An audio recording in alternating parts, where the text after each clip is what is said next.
Hello अंशन lover, welcome to my dream world. He is demigod का next part start कर। कहीं और चार आकाश के देवताओं की विशाल मूर्तियों वाला एक बड़ा हॉल। एक आदमी अगरबत्तियों के पास घुटने टेक कर प्रार्थना जैसे कुछ जप कर रहा था। नश्वर शरीर गर्मी खोजता है, अमर आत्मा घर के लिए तरसता है। आग और बर्फ एक हो जाएंगे, स्वर्ग के सिंहासन का दिव्यता तहत, लेकिन एक तुम पर हावी हो जाएगा। मौत की करुण चीखें कमा रहे हैं। आग और बर्फ एक हो जाएंगे, जिसका कोई पता नहीं है। इतना कहकर वह आदमी पागलों की तरह हंसने लगता, बार बार कविता सुनाने लगता। उनकी नींद खुलती है तब पर्दे के बीच की दरारों के माध्यम से रिसने वाली सूरज की रोशनी की छन्नी किरणों से अगली सुबह उठने वाला पहला व्यक्ति जानता। उसने अपनी आंखों की थोड़ी टेढ़ी की और उठने की कोशिश की, लेकिन जब उसने महसूस किया कि उसकी छाती पर कुछ भारी पड़ा है तो वो रुक गया। उसने देखने के लिए नीचे देखा, केवल अपनी छोटी राजकुमारी को अपनी छाती पर लेटा हुआ पाया, शांति से सो रहा था। अचानक कल रात की छवियाँ उनके दिमाग में बाढ़ ला दी, जिससे वह आनंदित महसूस कर रहा था। ईबो अंत में उसका था। ईबो दर्द से चिल्ला उठा, पूरी रात मुझे रेलिंग करने के बाद और फिर सुबह फिर से शुरू करने के बाद आप अभी भी संतुष्ट नहीं हैं? बस बाहर खींचो, मुझे दर्द हो रहा है। ईबो बोला। एक कप्तान, अब अपने गरीब प्रेमी पर दया करो। जान सूझे हुए लेकिन तंग चेत धीरे धीरे बाहर निकलने से पहले फुसफुसाया, जिससे सारा विरोध तुरंत छेद से बाहर निकल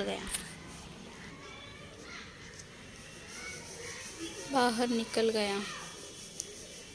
हे राजकुमारी, देखो, मैं तुम्हारे भीतर इतना आ गया कि तुम गर्भवती हो जाओगे, जान ने चिढ़ाया, लेकिन बदले में उसे डांट पड़ी। जान ईबो के पास बैठ गया और उसे उठने में मदद की, जो कि ईबो के लिए कोई समस्या नहीं थी, क्योंकि उसके शरीर को नश्वर दर्द महसूस नहीं होता और वह वास्तव में तेज़ी से ठीक हो जाता है।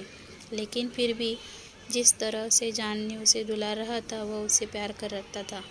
तो क्यों नहीं? उसने जान की ओर पाउट के साथ हथियाने वाले हाथों को बनाए। मुझे वॉशरूम ले जाओ, मुझे साफ करो, मैं थक गया हूँ, वो थपथपाया। जान ने अपने बॉयफ्रेंड के क्यूटनेस पर मजाक उड़ाया और उसने अपनी बाहों में भर लिया। तुम्हें वह राजकुमारी कहने की आवश्यकता नहीं है, मैं तुम्हारे बिना मांगे गई तुम्हारी सेवा करूँगा। जान ने ईबो को कोयलाओं की तरह वॉशरूम में जाते हुए जवाब दिया। उसने धीरे से ईबो को सिंक काउंटर पर बैठाया और बाथटब को गर्म पानी से भरने लगा। बाथटब को गुनगुने पानी से भरने और उसमें कुछ आवश्यक तेल डालने के बाद वह ईबो के पास वापस गया, जो आईने में अपने प्रतिबिंब को डरावनी अभिव्यक्ति के साथ घूर रहा था। तुम जानवर, क्या तुम इंसान भी हो? मेरा शरीर भयानक लग रहा है। अपने पूरे शरीर पर बैंगनी और लाल निशानों को देखकर ईबो चिल्लाया। जब उसकी राजकुमारी ने उसकी और मृत्यु की दृष्टि फेंकी तो जान उससे निकल लिया। आह आह, प्लीज़ राजकुमारी, आपका स्नान तैयार है। चलो आपको अंदर ले चल आते हैं, नहीं तो पानी ठंडा हो जाएगा। ईबो को फिर से चुनने और बड़े बाथटब में ले जाने में उसकी मदद करने से पहले जान अजीब तरह से हंसा। जब गुनगुने पानी ने उसके शरीर को ढका तो ईबो स्पष्ट रूप से शीतल हो गया। हालांकि उसे किसी प्रकार का दर्द महसूस नहीं हुआ, लेकिन पूरी रात और सुबह अजीब मुद्रा में रहने के कारण उसकी पीठ में अभी भी अकड़न महसूस हो रही थी। उसने अपनी आंखों की मदद बंद कर ली और टब के पास सिर टिका लिया। जान अभी भी अंदर आ गया और उसने छोटे को अपनी गोद में खींच लिया और धीरे से उसके शरीर को रगड़ने लगा। उसने ईबो की पीठ और दर्दली मांसपेशियों की धीरे से मालिश की, जिससे उसके बॉयफ्रेंड को संतुष्ट किया।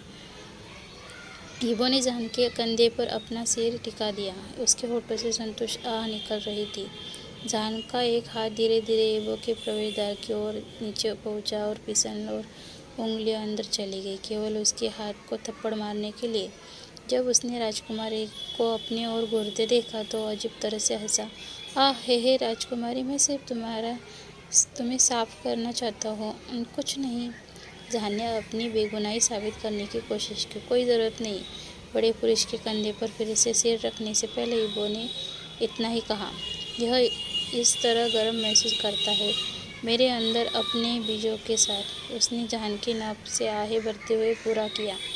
जहान का दिल उसकी राजकुमारी के शब्दों पर अपार अधिकार और परमानंद में भर गया।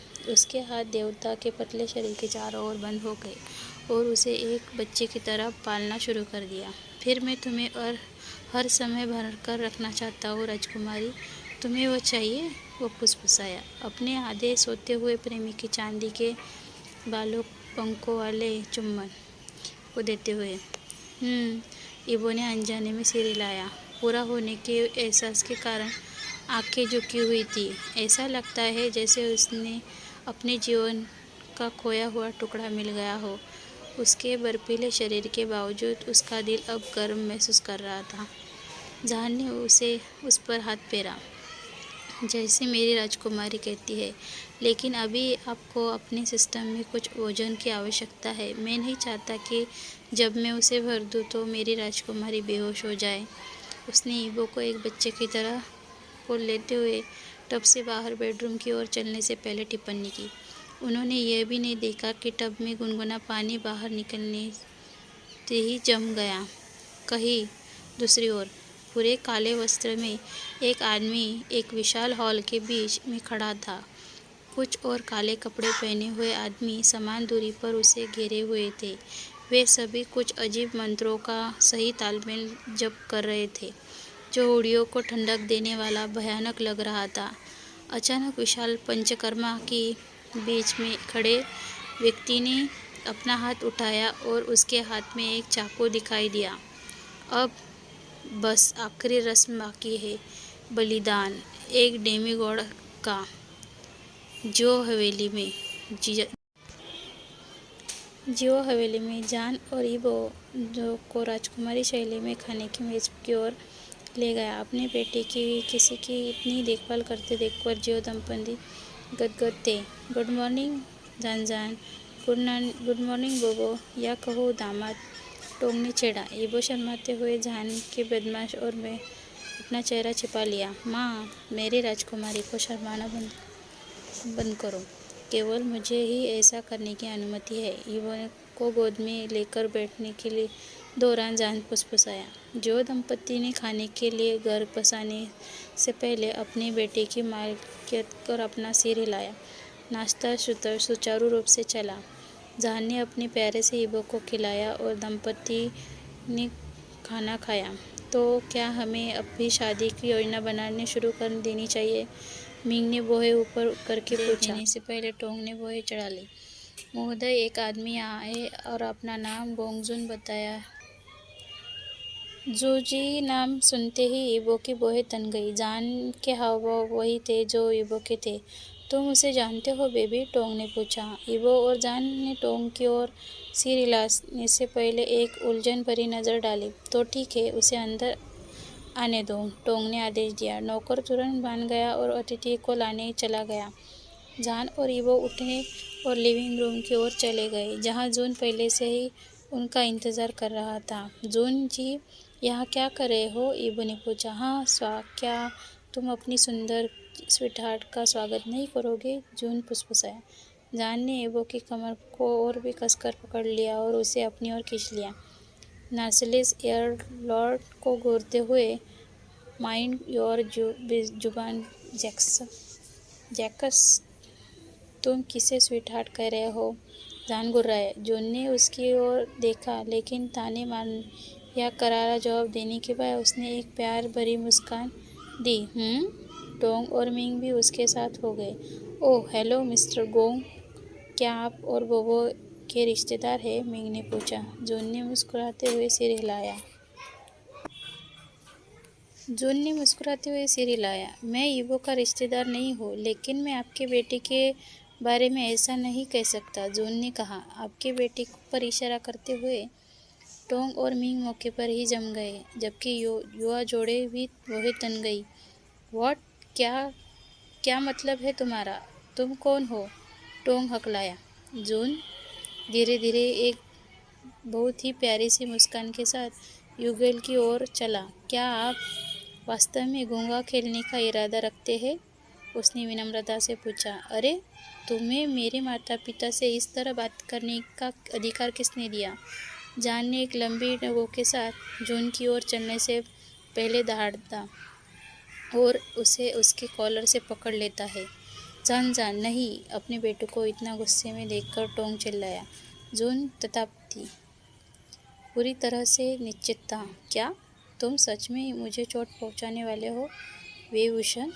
उसने पूछा। उसकी आवाज़ लगभग चुप हो गई। इस नासलेस कमीने द्वारा उसने इस्तेमाल किए गए नाम पर जान भड़क गया। हालांकि ईवो का चेहरा भ्रम सुलझने से लेकर अविश्वास में पीला पड़ गया था। जुंजी, क्या आप जानते हैं कि आप क्या कह रहे हैं? उसने सवाल किया। आवाज़ निराशा में भर गई। जहान, जिसने ईवो की कर्कश आवाज़ सुनी, अपने प्रेमी की ओर देखने के लिए मुड़ा, जिसका चेहरा सर्दियों की तरह बर्फ की तरह पीला पड़ गया था। ईवो, जहान ने चिंता के साथ फोन किया। जून के कॉलर के उसकी पकड़ ढीली हो गई, जिससे वायु स्वामी फिसल गया। जून ने एक बार फिर जो युवल की ओर रुख किया। तो कब तक तुम दोनों उसे अंधेरे में रखोगे? उसके मूल के बारे में कब बताओगे? या क्या मैं कहूँ, तुम दोनों ने उसे कहाँ से उठाया? जून ने टिप्पणी की, जिससे युगल और भी पीला पड़ गया। जान की भौहें और गहरी हो गई। ऐसा लगा कि उसे आसपास हर कोई उसके बारे में कुछ जानता है जो उसे नहीं किया, और यह वास्तव में निराशाजनक था। क्या कोई स्पष्ट कर सकता है कि यहाँ क्या हो रहा है? उसने ऊंचे स्वर में प्रश्न किया। जान जान, बेबी सुनो बेबी, माँ और पिताजी तुमसे प्यार करते हैं। मुझ पर भरोसा करो बेबी। अपने बेटे के चेहरे को अपनी हथेलियों में कैद करते हुए टोंग ने विनती की। माँ, मैं जानता हूँ कि तुम मुझसे प्यार करती हो, लेकिन क्या हो रहा है?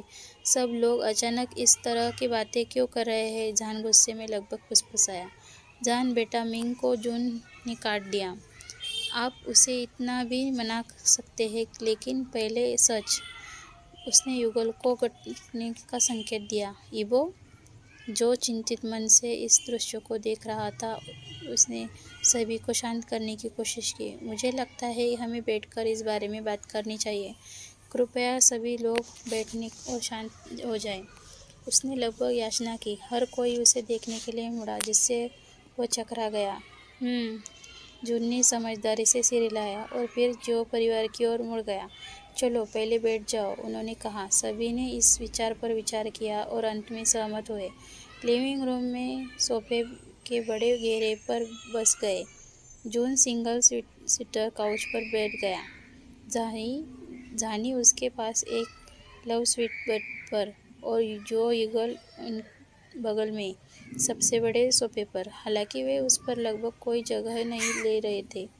एक बार तय हो जाने के बाद जून ने फिर से बात की। चलो जोश के साथ शुरू करते हैं, उसने कहा, और जोड़े ने बोलने का इशारा किया। टोंग ने और जान की ओर देखा। उसकी आंखें मिन्नत कर रही थी। बेबी, हम आपसे प्यार करते हैं। अभी नहीं माँ, कृपया मुद्दे पर आइए। जान ने उसे बुरी तरह से काट दिया। उन्होंने आहें भरे और पहले एक दूसरे को देखा। मिंग ने वो था जो बोला था। जान, तुम्हें वह प्राचीन मंदिर याद है जहाँ हम हर साल अपने जन्मदिन पर जाते हैं? उसने अपने बेटे को सिर हिलाकर पूछा। बेटा, वह जगह वह वही थी जहाँ तुम्हें पाया था, उसने एक सांस में कहा। जान भ्रमित दिखे। मिंग ने फिर आह भरी। जान, तुम हमारे जैविक पुत्र नहीं हो। हमने तुम्हें मंदिर में पाया और अंदर ले गए, उसने खुलासा किया। नया ज्ञान आते ही जान का पूरा शरीर पीला पड़ गया।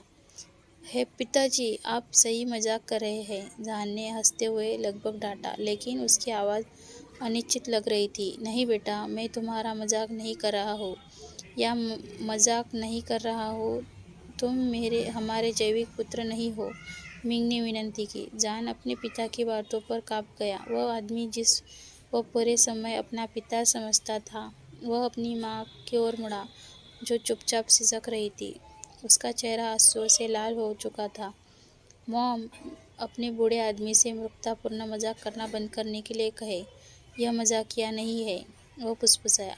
असुरक्षितता और हताश की याचना भरी आवाज़ में टपक रही थी। जहान की बातों पर टोंगने और भी जोर से रोने लगी। जहान का शरीर जम गया तो उसे सच में गोद लिया गया था। उसकी एक लंबी चुप्पी थी। उसके बाद जहान एक मनोरंजन हंसी थी जिसका चेहरा हर समय लटका रहा था। इबो इस समय भावनात्मक समर्थन प्रदान करने के लिए जहान का हाथ पकड़ रखा था। जहान फिर से हंसा, नकली मनोरंजन से अपनी दर्द को छुपाने की कोशिश कर रहा था। उसने फिर से अपना सिर उठाया, अपनी लाल आंखों और आंसू से सना चेहरा प्रकट किया। उसने अपने आंसुओं को माध्यम से एक बड़ी मुस्कान दी। इस प्रक्रिया में उसकी आंखें सिकुड़ गई। भाड़ में जाओ, तो तुम मैं वास्तव में अपनाया गया था। वो एक जानकारी का एक नई बिल्ली था। वह हंसा, अंदर से मिला हुआ महसूस कर रहा था। वो सुखदायक हलकों में अपनी पीठ को सहलाते रहा था। अपने प्रेमी की दयनीय स्थिति को देखकर उसकी आंखें फटी की फटी रह गई। लेकिन मुझे कहना होगा, आप लोग सबसे अच्छे गोद लेने वाले माता पिता हैं जिन्हें कभी भी मिल सकता है। मुझे कभी ऐसा नहीं लगा कि मैं गोद लिया गया है। कभी ऐसा लगता है कि मैंने आप दोनों को गोद लिया है। उसने अपने दांतीदार मुस्कान के साथ मजाक किया, आंसुओं के निरंतर निराश और पोंछने की कोशिश कर रहा था जो थमने का नाम नहीं ले रही थी। अपने बेटों की बातों से जो दंपति का दिल पसीज गया। वे उसे अपनी बाहों में लेना चाहते थे और उसे पालना चाहते थे, लेकिन वे नहीं जानते थे कि उसके पास अभी भी अधिकार है या नहीं। वहाँ फिर से एक लंबी चुप्पी थी। वहाँ केवल टोंग ही कभी कभी सिसकने से भरी हुई थी। क्या मैं अभी भी आपको माँ और पिताजी कह सकता हूँ? आखिर में जहान बोला। उसकी आवाज़ में लगभग फुसफुसा रही थी। वह इतना अनिश्चित और कमज़ोर लग रहा था कि जून को भी सीने में दर्द महसूस हुआ। वह आखिरकार तिनका था। दंपति जोर से चिल्लाया और अपने बेटे की ओर दौड़ा जो उन्हें आधे रास्ते में मिला था। उन तीनों ने एक दूसरे को गले लगाया जैसे कि उनका जीवन उस पर निर्भर हो। अपनी आंखें बाहर निकालकर, धन्यवाद सब, मेरे लिए इतना सब अच्छा होने के लिए। जहान ने अपने पिता को कंधे और माँ की छाती को फुसफुसाया, जिससे उसे और भी कसकर गले लगाया। आपने हमारे सबसे प्यारे बेटे बाहुबली हो और आप और हमेशा रहेंगे। कुछ भी ऐसे बदलने नहीं सकता। मिंग ने अपने बेटे के कान में फुसफुसाया। छोटे ने सिसकते हुए, my son son, my little baby, mom and daddy आपको बहुत प्यार करते हैं, टोंग ने अपनी सुर्खियों के बीच में कहा। अपने बेटे के चेहरे को कंधे और पहुँचने और योग्य जगह को मायूस मातृ चुम्बन के साथ मम्मी, मॉम, डैड, जान सिसकते हुए कपल और भी कसकर गले लगाए। आज के लिए बस इतना ही। मिलते हैं नेक्स्ट पार्ट में। Bye bye, thank you.